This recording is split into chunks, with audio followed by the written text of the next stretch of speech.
In this short series, we're going to be taking a look at render functions and some of the things you can do with render functions you can't otherwise do with templates.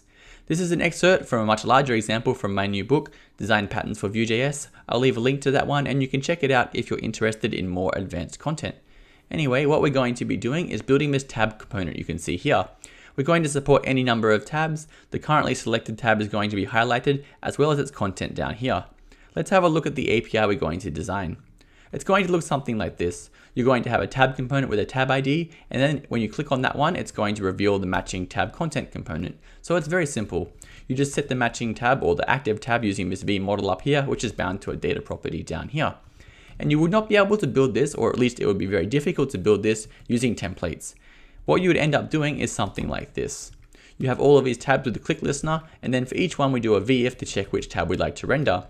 And this is really not ideal for a number of reasons. This is not reusable at all. If you wanted to make a UI library, for example something like Vuetify, this is not going to work at all because you're going to have to hard code all of these checks, and we want to be able to support any amount of tabs. So what we're going to do instead is use render functions and see how we can build this much more ergonomic and easy to use API. So let's go ahead and get started. I've got everything rendering and I'm just going to run through my setup if you'd like to follow along.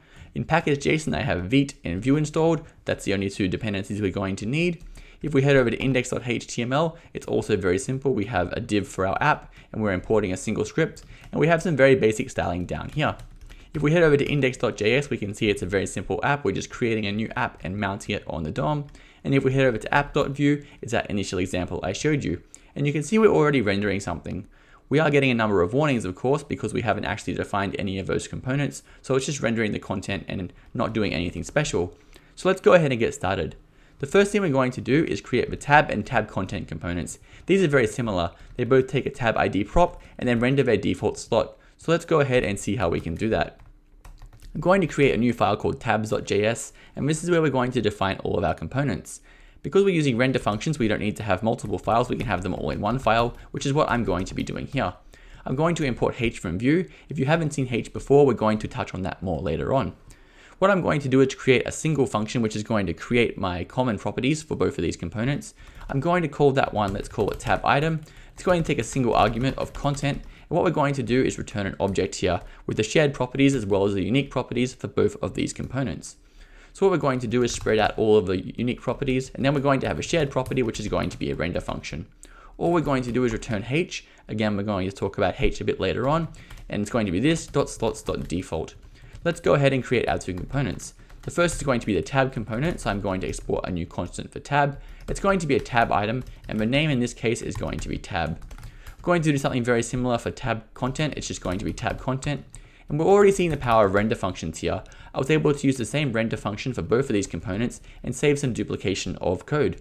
I'm also going to save some more duplication by creating a single props object up here. It's going to have a tab ID prop, and that's going to have a type of string, and then we're just going to say required is true. So by using render functions, we've already managed to save ourselves a lot of code. We were able to use the same props and same render function for both of these components. Let's go ahead and try this one out. I'm going to head over to app and import both of those components and see if everything is still working.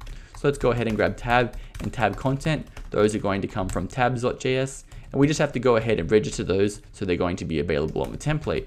So let's go ahead and do that. Tab and tab content. If I spelled that one correctly, with a bit of luck we should have everything working, or at least those two warnings should be gone. If we head over here and refresh the page, we can see we still have one warning for the tab container component, but the other warnings are gone, so we've definitely made some good progress. In the next lecture we're going to start looking at tab container and how we can set up some of these dynamic rendering.